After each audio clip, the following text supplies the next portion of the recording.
Nous allons de suite répondre à la question de Laurence de La Rochelle. Une question sur le soi supérieur que nous avons tous en 3 courtes suppositions de ma part. Première hypothèse.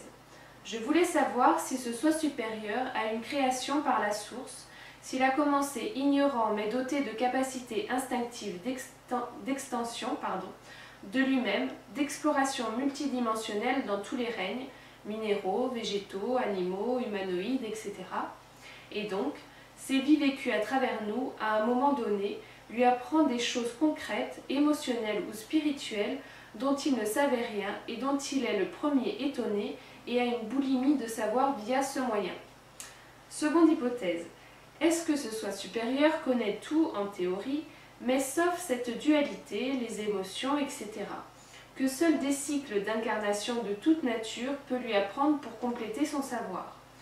Et troisième hypothèse, est-ce que ce soi supérieur est bien omniscient et éternel et a créé des âmes extensions par générosité pour elle et qu'il suit dans toutes ces incarnations de toute nature pour qu'elle puisse si possible s'émerveiller et contempler l'immensité de l'univers à toutes les échelles et faire partager ce spectacle par des observateurs que nous sommes et jouir de tout cela avec tout ce que cela implique dans la dualité et sur d'autres plans tout simplement. Difficile de dire c'est la 1, la 2, la 3, parce que le problème c'est que ça a été classé ou 1 ou 2 ou 3 et tout ce qu'il y a dans 1 et 2 et 3 fait partie de la réponse. Donc je vais donner une 4e solution, parce que comme c'est un peu long, ça va être difficile intellectuellement, pour moi en tout cas, de retenir ce qui a été dit. Donc je vais dire simplement ce que l'on sait en Psiezo au sujet du soi divin. Bon, déjà, il ne faut pas oublier une chose, c'est qu'on est en train de parler des fameux Elohim qui nous ont créés, qui ont créé le ciel, la terre, etc., qui ont créé les plans mentaux avec l'aide d'autres génies du mental, d'autres entités très très puissantes qui n'étaient pas de ce système solaire. Bon, donc voilà, on est en train de parler des Elohim, on est en train de parler de Dieu, avec un X à la fin, et en plus des dieux qui sont de polarité féminine, qui sont la partie créatrice du divin, c'est-à-dire la partie féminine de Dieu. Bon. C'est vrai que ça serait quand même un petit peu osé de dire les soi divins sont ceci, sont cela.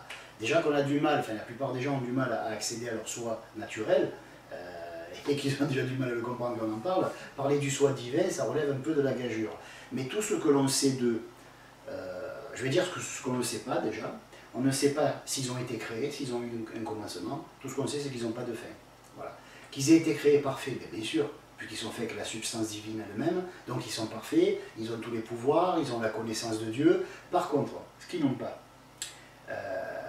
c'est la connaissance que nous avons nous à notre niveau. Et ça leur manquait. Il n'y a rien de plus excitant que d'obtenir une chose qui est la seule chose qui nous manque pour être complet. Les dieux étaient parfaits, les dieux pouvaient tout. Il n'y a qu'une chose qu'ils ne pouvaient pas faire, c'est descendre à certaines fréquences de vibration, et ça les a beaucoup excités, et d'avoir certaines expériences qui nécessitaient de ne pas être parfaits. C'est-à-dire que tout parfait et puissant qu'ils étaient, il y a des choses qu'ils ne pouvaient pas réaliser, parce que ces choses-là nécessitaient de ne pas être divins, de ne pas être parfaits.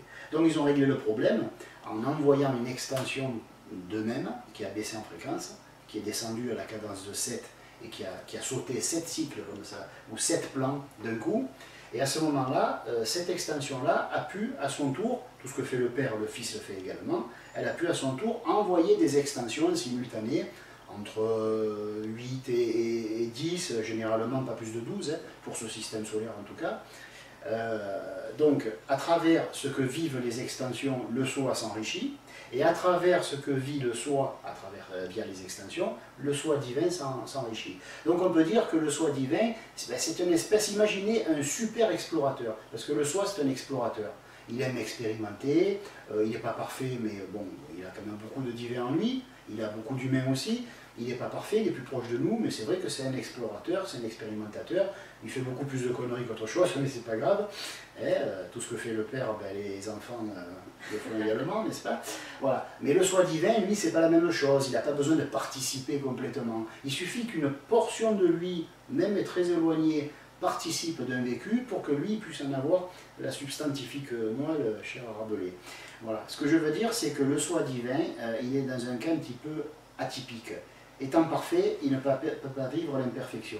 Donc il n'aurait jamais su ce que c'est de souffrir, il n'aurait jamais su ce que c'est de réussir, parce que lui, ni réussit ni loupe, il est parfait. Il n'aurait pas pu louper, il n'aurait pas pu réussir, il n'aurait pas pu avoir des besoins. Toutes ces choses-là, ça le fascinait. Et à mesure qu'il voyait, on va dire que d'abord il a supposé qu'il allait s'éclater, et après il s'est aperçu qu'en effet il a bien fait, parce qu'en effet il s'éclate, parce qu'il a vu tout ce que le soi lui ramenait, tout ce que les extensions lui ramenaient, et c'est vrai que le soi divin, à un moment donné, il s'est dit, c'est sympa de recevoir du soi, mais pourquoi je n'irai pas au-delà de ça, et pourquoi je ne me nourrirai pas directement à partir des extensions?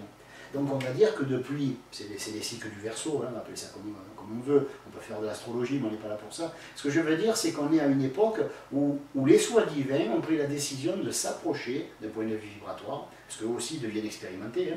Ils peuvent aussi faire des conneries, donc baisser en fréquence. Et donc je veux dire qu'ils s'approchent de nous, et nous, on s'approche d'eux. Ce qui fait que non seulement on va devenir notre propre soi, ou on va devenir son égal, parce qu'il ne va pas périr, parce qu'on l'atteint, hein. On va devenir comme lui, on va dire, hein, parce que le soi, il se reproduit, donc il fait d'autres sois. Bon. Donc en montant en fréquence, on devient des sois à notre tour. Et du coup, on devient capable d'accéder à la divinité. Non pas de devenir divin, mais je dis bien d'accéder à la divinité. Je monte sur un trône, mais je ne deviens pas le trône. Hein, voilà. Tout au plus, je deviens le roi. Donc il ne faut pas oublier cette petite astuce-là. Vous ne deviendrons jamais divins, mais nous accédons à la divinité. C'est différent. Ou si vous préférez, pour le traduire plus sobrement, vous aurez les pouvoirs de Dieu, mais vous ne serez pas Dieu. Voilà. Sinon il ne serait pas lui, vous prendriez sa place. De Dieu, il n'y en a qu'un. De même, cet Elohim, ce Dieu, hein, cette partie de l'aspect féminin divin qui crée, on peut aller en communion avec lui, c'est-à-dire venir en lui et lui en nous, et communier, faire comme eux. Donc. Mais de là à devenir lui, je ne sais pas. Franchement, la Psiézo va de la simple personnalité qui se croit coupée de tout et de tous, à celui qui atteint son propre soi. Après, ce n'est plus de la Psiézo, après c'est la grande aventure, c'est même plus de l'ésotérisme. L'ésotérisme, il parle de manière à contacter, il donne des astuces pour contacter les maîtres qui eux-mêmes vont nous aider à contacter notre propre maître intérieur, autrement dit le soi. Mais par contre, au-delà du soi, c'est la grande aventure. Qui sur Terre peut se vanter de manger tous les midis ou tous les soirs avec un Elohim? Voilà. Ce que je veux dire, c'est que chacun aura son approche personnelle de son propre Elohim, si je puis dire. Hein. C'est plutôt nous qui sommes dans l'Elohim que lui à nous. Mais on va dire qu'il y a un rapport, on va dire, d'harmonique avec certains Elohim. Je pense qu'il y en a un seul, hein, peut-être un groupe, je ne sais rien. Donc on va avoir un rapport d'harmonie, que bientôt tout le monde y arrivera. Et par contre, d'après ce que je me suis laissé dire, ce qui est assez amusant, c'est que sur 10 personnes qui témoignent de leur communion avec un soi divin, il y a 10 façons différentes de l'exprimer. On retrouve des grandes lignes, bien sûr, ils ne vont pas réinventer les lois, mais c'est vrai qu'un va dire « Oh, qu'est-ce que c'était émouvant », l'autre a dit « C'était merveilleux », l'autre dit « Je me sens puissant », l'autre dit « Je n'ai plus peur de rien ». Bref, je crois que ça dépend de ce qu'il y a en nous quand nous atteignons le divin, et c'est ça surtout qui va donner le la, donner la note. Comment j'étais quand j'ai atteint la fréquence divine? Selon comme je suis à l'intérieur, je ne peux pas réagir comme un autre qui est différent. Voilà. Donc c'est tout ce que je peux dire là-dessus, et je pense que c'est déjà beaucoup, parce que c'est vraiment à la lisière, à la limite de la connaissance humaine, et nous pouvons plus supposer que savoir. Bon, après c'est vrai que les ésotéristes sont censés avoir connecté avec leur propre soi divin, mais ce n'est pas à moi d'expliquer ce que j'ai senti, ou ce que je sentirai, peu importe, c'est à la personne de le vivre, et de ne pas passer par les bouquins, de ne pas passer par le témoignage d'autrui, mais de passer par son propre vécu. Merci Laurence pour ta question et à bientôt.